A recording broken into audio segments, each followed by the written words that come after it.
Good evening, everybody. This is Mr. Garbo. This is First Amendment Media's Free Speech Radio. O tempora, o mores, o the times, o the customs, and the customs that are sacrosanct in this country, such as free speech, not living in a police state, and our right to bear arms, are being dismantled. This week, we have seen the true beginning of the tyranny that is to come in this country. As many of you know, we spend a great deal amount of time on this show discussing the Second Amendment because the Second Amendment protects all the other amendments, including the First Amendment. And because we are free speech radio, we're going to say what we mean and mean what we say. If you've been paying attention to the news, especially if you are of the constitutionalist libertarian persuasion, you will know that yesterday, January 16th, 2013, President Barack Hussein Obama began his official crusade against the Second Amendment and issued 23 executive orders to address gun violence. Although I don't think any of these orders are truly going to address gun violence, the tyrant-in-chief seems to think so. Although we all know deep down that he knows the crime statistics.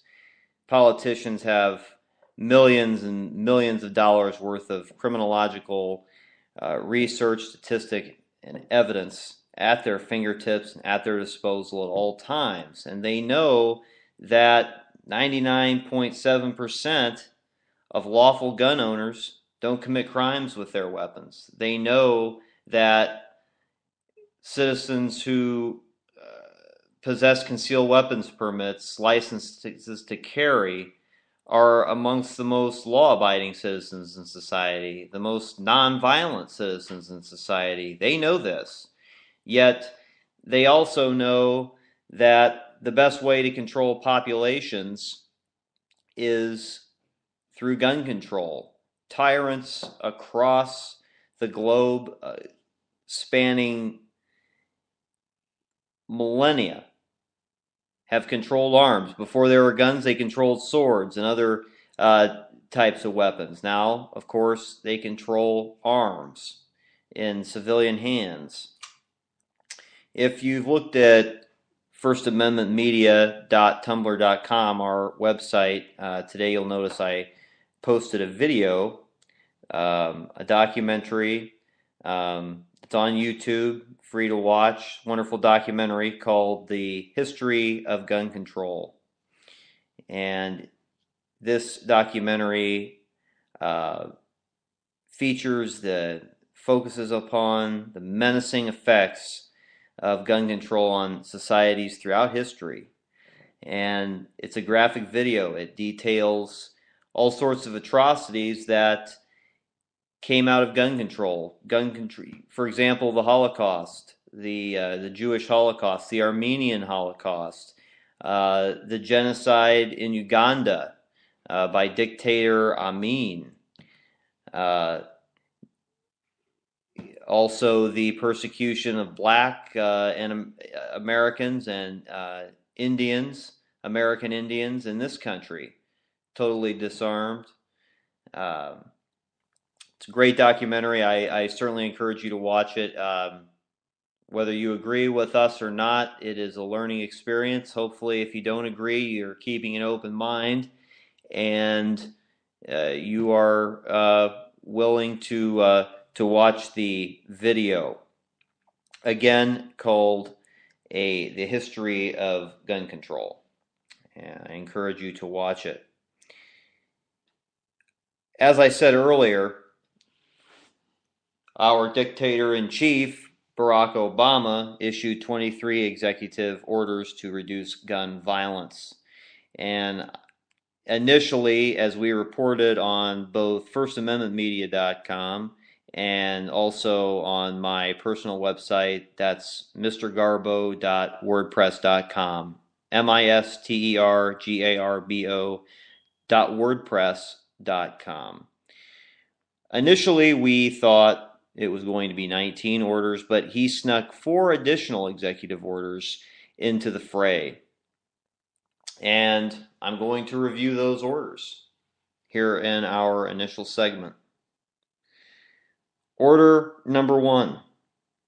Issue a presidential memorandum to require federal agencies to make relevant data available to the federal background check system. Now, on the surface, a lot of these orders, these executive actions, they seem benign. But what you have to do is look into the orders. What type of relevant data are we speaking of? From what agencies? NSA, FBI, Health and Human Services? What areas of our private lives are going to be placed into the background check system? Areas that have not been given proper legal due process, like our mental health. Under our current law, in order to have your Second Amendment rights taken, you have to be deemed by a court to be mentally defective, not able to function. There's due process involved. Not in this. So, with executive action number 1, it leaves us with more questions than answers. Executive Order 2.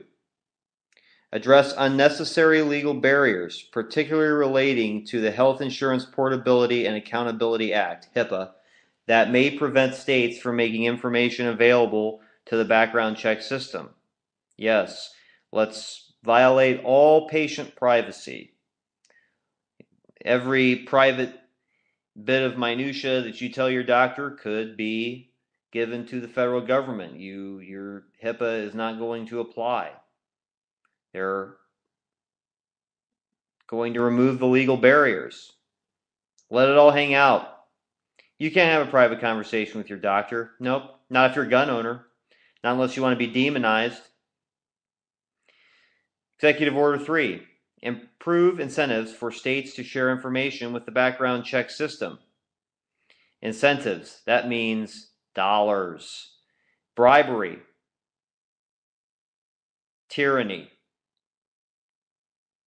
And of course, the states needing desperate amounts of money, depending on the state, they're going to share that information. Executive Order 4. Direct the Attorney General to review categories of individuals prohibited from having a gun to make sure dangerous people are not slipping through the cracks.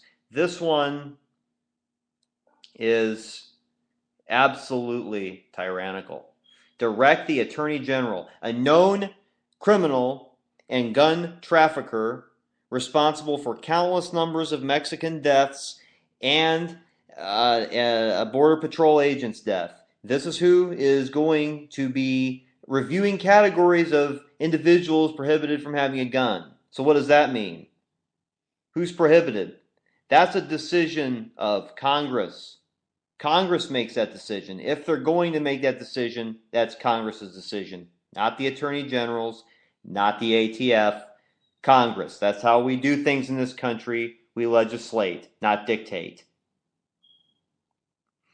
Executive Order 5. Propose rulemaking, not lawmaking, rulemaking, to give law enforcement the ability to run a full background check on an individual before returning a seized gun.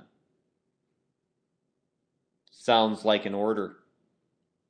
And I know that if your firearm is seized by local law enforcement, standard operating procedures on I couldn't imagine a department that wouldn't run a background check on an individual. But are they going to be denied when they haven't been given the rights of due process? Whereas at one moment they're allowed to have a gun They haven't been convicted of any new crimes or anything else like that, but they decide, oh, well, Mr. Smith was talking to a psychiatrist and he has some depression. And now he's not threatening to hurt himself or anyone else. He just has some depression. But, he might hurt himself.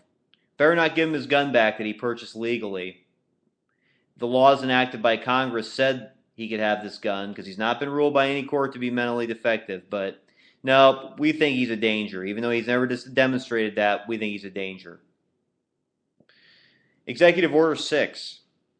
Publish a letter from ATF to federally licensed gun dealers providing guidance on how to run background checks for private sellers. Okay. Well, it sounds like that's probably going to be policy pretty soon. They're going to close the so-called gun show loophole, which, all that means is that you can sell person to person. That's how the criminals get their guns, but they get theirs from a street dealer who, deals in weapons where the serial numbers are sawed off and filed off. But that's not going to allow me to sell a gun to a friend or family member who, I know is not a criminal or mentally defective. But fine. If I decide that, I have questions, I want to take it to a gun dealer and have a background check done, that would be fine with me. But that sounds, again, like a taste of things to come. Number 7, launch a national safe and responsible gun ownership campaign. On the surface, I don't have a problem with that. I am a gun owner. I advocate for safe and responsible and law-abiding gun ownership. I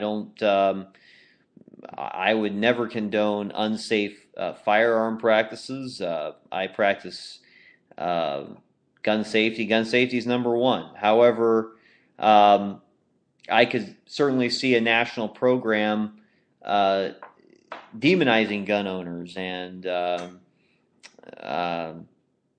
trying to have society distance from them, make them social pariahs. I don't know. I could see some negative things happening there. On the surface, not so negative. Executive Order 8. Review safety standards for gun locks and gun safes. If you want to have voluntary standards, fine. I encourage gun safes and gun locks, especially if there's children in the house. No problem with that, but this is involving the Consumer Product Safety Commission. Now, as long as they're going to make sure these gun locks work and everything, that's fine. But never mandate safe storage, because the criminals, they don't store their weapons safely. That's only something law-abiding citizens would do. And most gun owners, I would say, definitely do that. Most gun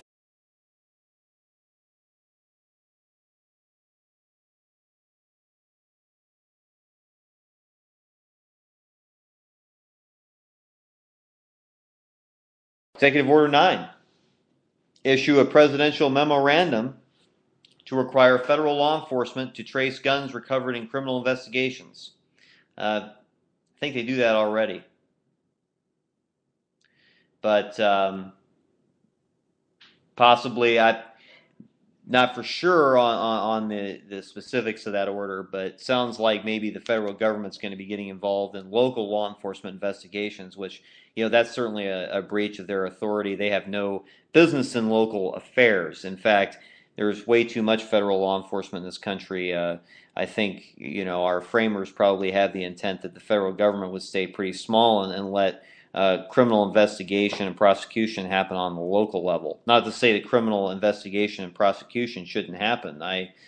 And to some degree on the federal level. Executive Order 10. Release a Department of Justice report analyzing information on lost and stolen guns that make it widely available to law enforcement. I don't have a problem with that. I think that's probably something that probably should have already been done or probably already exists. Executive Order 11. Nominate an ATF director. An ATF czar. No. They already have one criminal in charge. So just Eric Holder, why don't you just appoint another? Executive Order